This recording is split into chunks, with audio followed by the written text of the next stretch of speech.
Can you hear that? That ticking sound? That, my friend, is the sound of death, drawing closer and closer to you. How many moments in your life have you been waiting for that perfect time? That perfect day when everything finally lines up, the courage magically appears, and suddenly, you're ready to live the life you've been imagining? Here's the problem. That day never comes. Most people wait their whole lives for the right moment to act, and by the time they realize it, the moment is already gone. That's the quiet tragedy of Walter Mitty. On the surface, he's just a background character in his own story, a man with a blank dating profile, an invisible job, and 1,000 secret daydreams. He imagines himself as a hero, an adventurer, someone bold and fearless, but all of it exists only in his head. And then one missing photograph forces him to finally do the one thing he's been avoiding: step into real life. Because here's the uncomfortable question Walter Mitty's story leaves us with. If your life ended tomorrow, would it be a story worth telling, or just a collection of daydreams you never had the courage to live? Walter Mitty isn't a bad man. He's not cruel, reckless, or even particularly lazy, but he is invisible. He works quietly at Life magazine, managing photo negatives that will one day define history, yet no one remembers his name. His dating profile sits half empty, the been there and done that sections completely blank. It's almost poetic. His life story has nothing to show, and yet inside his head, he's the most extraordinary man alive. A fearless rescuer leaping into burning buildings, a mountain climber staring down impossible heights, a bold lover who always says the right words at the right time. In his imagination, Walter lives 1,000 lives. But here's the tragedy.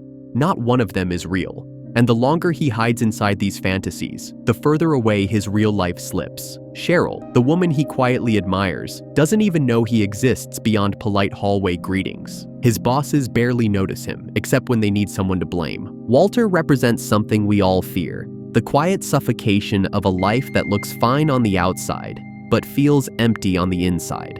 The question is, what does it take to finally break free from that? Walter's life of quiet invisibility might have gone on forever, if not for one missing photograph. Shawn, a legendary photojournalist who has spent his life chasing the raw beauty of the world, sends Walter a roll of negatives for the final issue of Life magazine. Tucked inside is a note, negative number 25, he writes, captures the very quintessence of life. It should be the cover. But when Walter checks the strip, it's gone.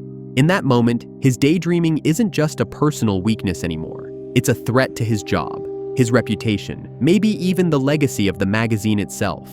And suddenly, the man who has lived in fantasies for decades has no choice but to face reality. This is the turning point. Most of us think change begins with inspiration, a speech, a book, a new burst of motivation. But for Walter, it begins with pressure, with the risk of losing everything. His boss demands the photo, his co-workers are watching, and Walter realizes he has two options: keep lying or step out into the unknown to find the missing piece. So when he notices clues in Shawn's other negatives, a ship, a thumb, a strange curved object, he does something he's never done before. He acts. And that one fragile decision, to follow a thread instead of hiding in his fantasies, will push him onto plains, into shark-infested waters, and halfway across the world. Because life only begins when you stop rehearsing and start moving. Walter's first clue takes him to Greenland, one of the most remote places on Earth. For a man who barely leaves his office, the idea of boarding a plane to chase a rumor feels absurd.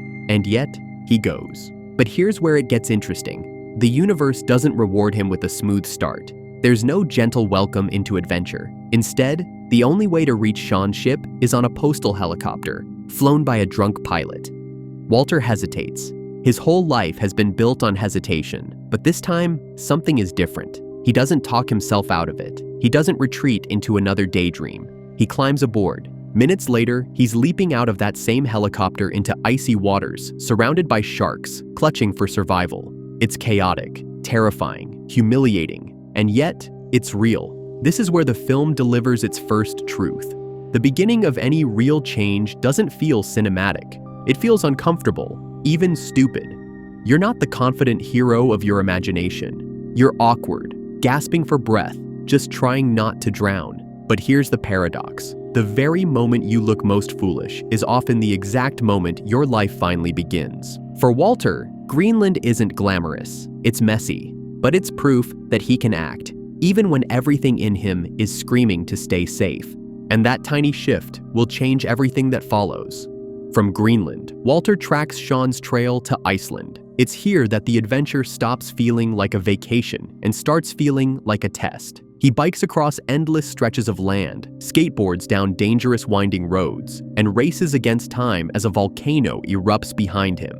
There's no fantasy filter, no heroic soundtrack, just exhaustion, fear, and the relentless awareness that he's completely out of his depth. And yet, step by step, he keeps going. This is the part of growth most people never talk about. When you finally leave your comfort zone, it doesn't feel empowering. It feels like failure. Walter misses Shawn by minutes. He risks everything and still comes up empty-handed. But this is the truth the movie exposes. Adventure doesn't guarantee instant reward. You can try with all your heart and still lose. The point isn't the result, it's that you tried it all. Walter returns home defeated, but he isn't the same man anymore. Something has shifted. For the first time in his life, he's tasted the discomfort of real experience. And even in failure, that's more valuable than 1,000 daydreams. Because when life erupts, just like that volcano, the question isn't, will everything go perfectly? The question is, will you keep moving anyway? When Walter returns from Iceland, it feels like everything has fallen apart. He's failed to find Shawn, failed to secure the missing negative, and now he's fired from Life magazine. The little identity he had, the quiet man behind the photos, is stripped away in an instant. This is the moment most of us dread, when all the effort seems wasted, and the safe life we clung to is gone anyway. Walter could have stopped here, retreating back into his fantasies for the rest of his life. But instead, something unexpected happens. He visits his mother, and in her ordinary living room, among her piano and a simple clementine cake, he discovers the biggest clue he had been missing all along. Shawn had been there. Walter's mother even told him, but he was too distracted, lost in another daydream, to hear her. It's a gut punch of realization. Walter had been so busy imagining life that he wasn't even present for the real one happening right in front of him. And here's the deeper truth. Sometimes the answers we're chasing across the world are already sitting in our own homes, but we're too busy escaping into fantasies to notice.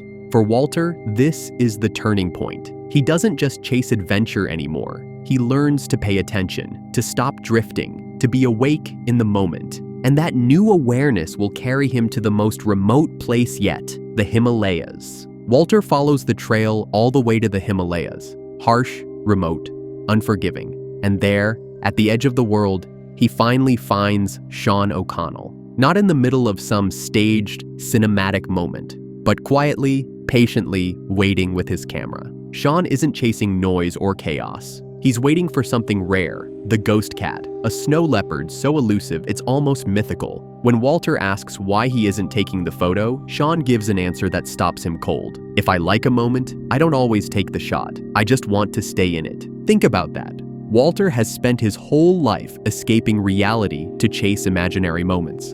And here's Shawn, the man Walter has been chasing across the globe, telling him the opposite. The real magic isn't in capturing or controlling a moment. It's in being fully present inside it.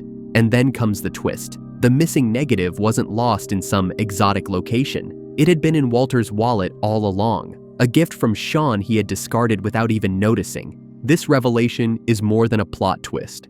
It's a metaphor. Walter didn't need to circle the globe to find meaning. What he was searching for was already in his hands. What he lacked wasn't opportunity. It was awareness. The Himalayas aren't just Walter's geographical peak, they're his personal one. The moment he finally understands that life doesn't begin when everything is perfect. It begins when you stop waiting and start living right where you are. Back in New York, Walter finally delivers the missing negative to Life magazine. He hasn't even looked at it. For once, he isn't chasing fantasies or obsessing about what it might be. He just acts. Later, at a newsstand, he and Cheryl finally see the cover, and there it is. Negative number 25, the photograph that was supposed to capture the very quintessence of life. It isn't a snow leopard, it isn't a volcano, it isn't some daring adventure in Greenland or Iceland. It's Walter Mitty himself, sitting outside the Life building, quietly examining a contact sheet. The message is devastatingly simple. The extraordinary isn't out there. It's not hidden in distant countries or buried under once-in-a-lifetime adventures. The quintessence of life is in the people who live it, the unnoticed moments, the ordinary men and women who quietly make the world work. For Walter, this is the final transformation. The man who once disappeared into daydreams has become the kind of person worth photographing in reality. And the best part? He doesn't need to imagine himself walking beside Cheryl anymore. He's doing it. The perfect moment he spent his life waiting for was never going to arrive gift-wrapped. It only revealed itself once he stopped waiting and finally stepped into life. And that's the uncomfortable question this story leaves us with. How much longer will you keep waiting for yours? Walter Mitty spent most of his life as a spectator, a man rehearsing adventures inside his own head, waiting for the day when it would all somehow be safe, certain, and perfect. But life doesn't work that way. The missing negative forced him into the real world. At first, it was awkward, painful, and humiliating. He nearly drowned, got lost, failed, and looked foolish more than once. But in the process, he discovered something far more important than the photograph. He discovered himself. And here's the truth the movie forces on us. The perfect moment you're waiting for will never arrive. Life doesn't stop to give you a neat window to act. The longer you wait, the closer you drift to the end of your story with nothing to show but fantasies. Walter's transformation wasn't about becoming an adventurer. It was about becoming real, about choosing presence over fantasy, risk over hesitation, life over safety. So now the question isn't about Walter anymore. It's about you. What daydream have you been hiding inside? What action have you been putting off until things finally feel perfect? Because the lesson is clear, there is no perfect moment. There is only now.